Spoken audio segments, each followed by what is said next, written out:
Welcome to Expedition Networking, a special segment of the Networking RX podcast. I'm Frank Agan, founder and president of AmSpirit Business Connections, and your host for this program. For those of you who are familiar, on the Networking RX podcast, we share information and have conversations with experts, such as authors, researchers, and social scientists. And all of these programs are aimed at helping you learn how to become better at building professional relationships and understanding why they work. In this Expedition Networking segment, however, we're going to bring on successful entrepreneurs and unique professionals and explore their networking adventure and learn how they used relationships to create lasting success.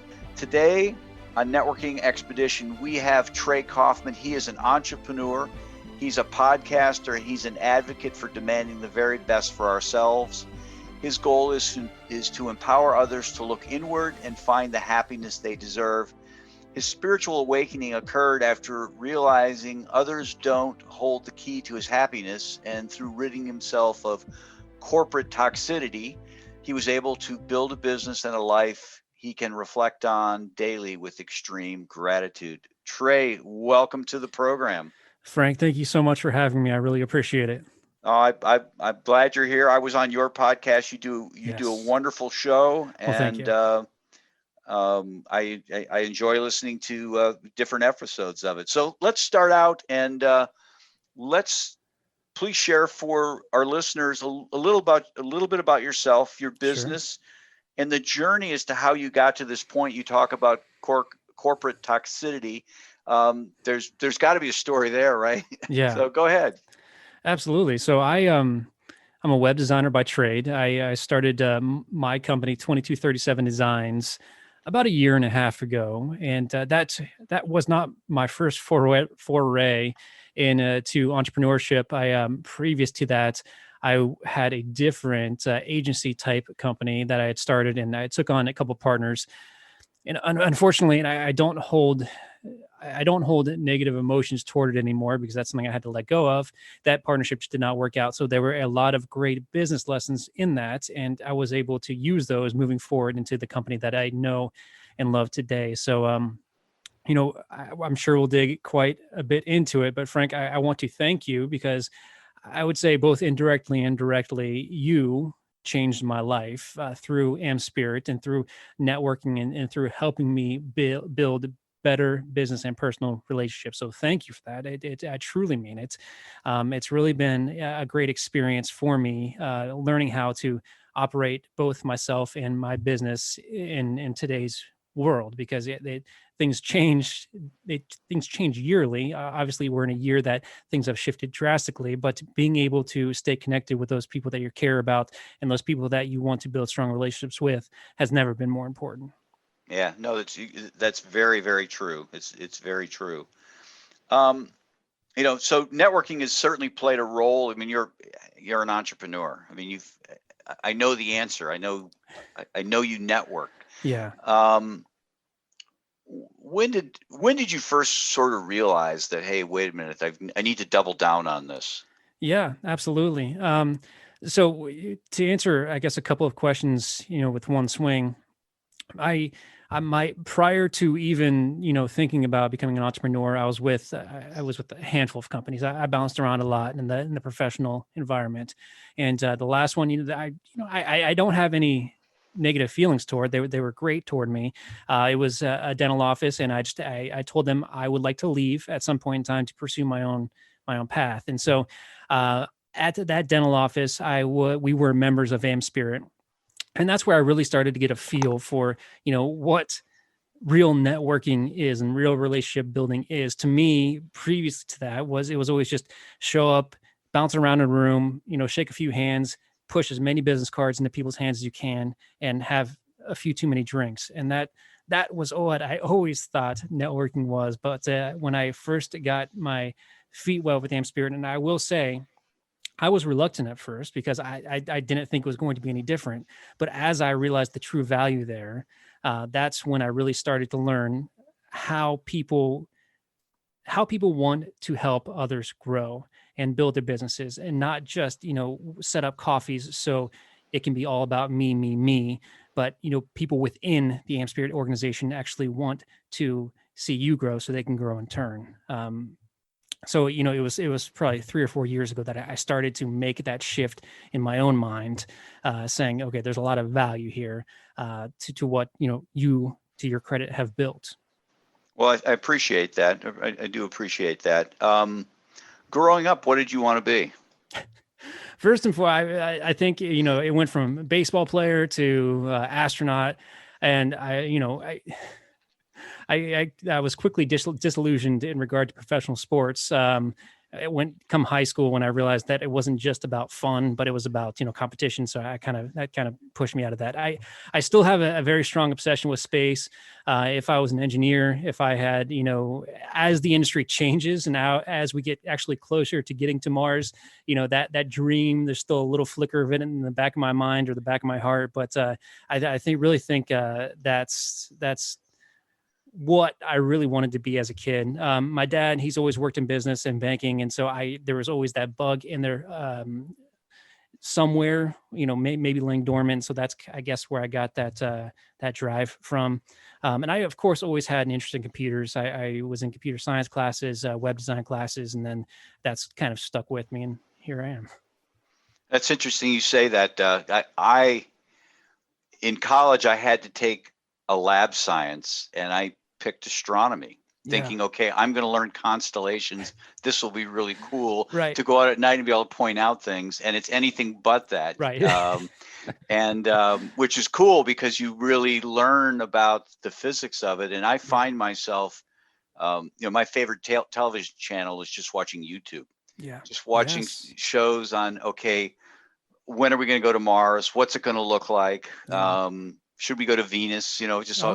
Those fascinating conversations. Yeah. Now, if you had to give younger advice to yourself, teleporting back to, and you're much younger than I am, but 18 years old, what advice would you give yourself about networking?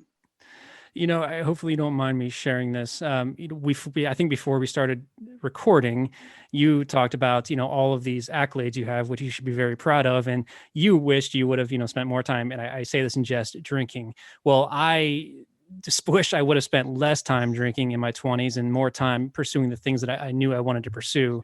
It was never an issue. I never had a problem with it being at the bar every night, but it just pushed back my desire to write or to start a business that much further. And I always told myself that I would do it tomorrow. I'd kick the can down the road a little bit further. And it wasn't until, I was 31, 32 that I finally said, okay, enough is enough. You got to actually put your nose to the grindstone and do the work. So I just wish I would have started doing the work sooner. There were things I was passionate about in high school and college and that I would work super hard on, but it was never the right things. And if I would have just put a little bit more focus and energy behind some of the things I've wanted to do, I don't know where I'd be now, but I'm happy with where I am. I wish I would have started sooner. Yeah, well, I think we all come at it at a different pace. I have a friend whose son was, a bit of a knucklehead. Yeah. And I told her, I said, don't worry about it.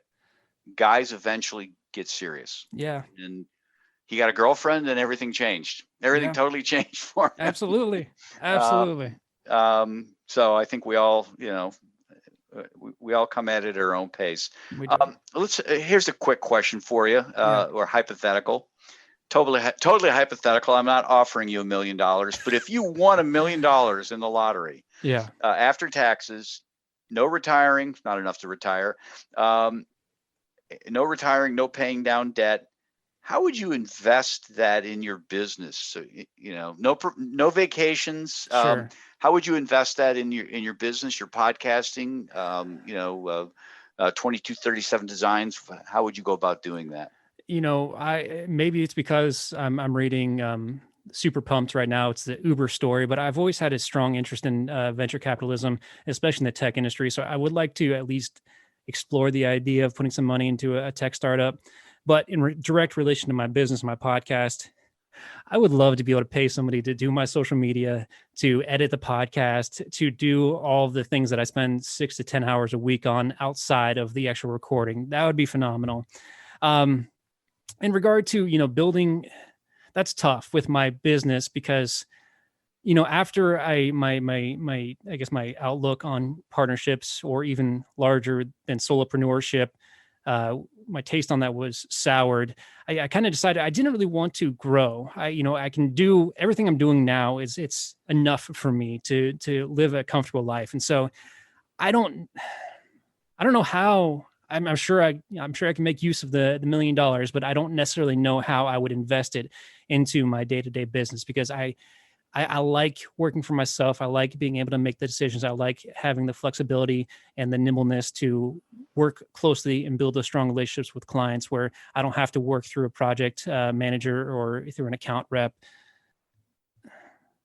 That's a very good question, Frank. And I don't have an answer for you in direct relation to my business. No, and that's fine. That's you probably are in a better place than a lot of people, because a lot of times I'll ask that question of people and right away they'll seize upon something which they don't have. Yeah. And I think it came out in your intro. You reflect on you can reflect on daily with extreme gratitude. You're happy with where you're at. Absolutely. Now, what do you do? What do you do to take your mind off of work? Outside activities. I generally consider myself a runner, a mountain biker, and a rock climber. Rock climbing has kind of fallen by the wayside this year with everything that's been going on.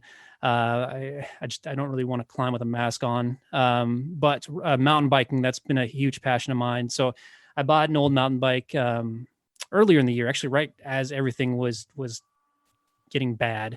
And then I've been slowly rebuilding it. So getting out on the mountain biking trail, riding, tweaking my bike, learning about the components of it. That is really my Zen space, if you want to call it that. Awesome. One last fun question. How many unread emails are sitting in your inbox? I knew you were going to ask me that, and I forgot to check. I think there's 16 right now. Okay. 16. Nothing pressing, just things that I need to touch on at some point.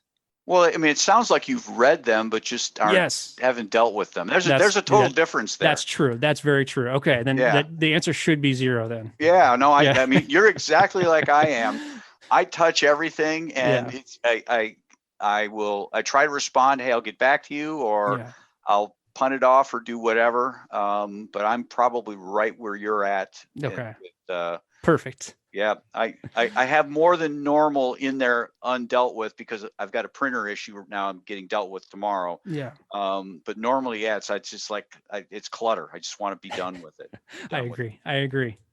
Well, I appreciate you being on the program today. Yeah, Frank, thank you for doing this. I truly, like I said, I truly value everything that you have built with AmSpirit. And, throughout this year, you and I have gotten a chance to get to know each other quite a bit. We'd met previously, but getting to know each other as, not only businessmen, but, podcasters and friends as well. So I appreciate you, and I appreciate the things you're doing. Well, thank you. Yeah, absolutely.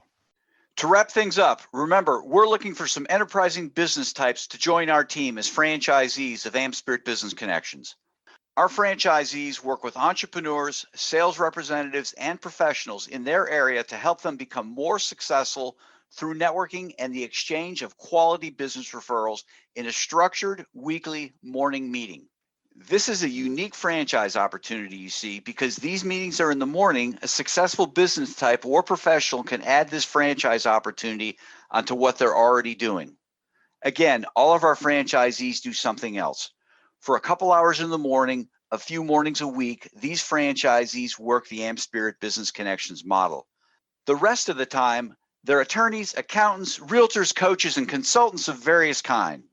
The wonderful thing is that not only do our franchisees realize a financial gain from operating the AmSpirit Business Connections model, but the business networks that they build and develop become a great source of referrals for their primary business as well.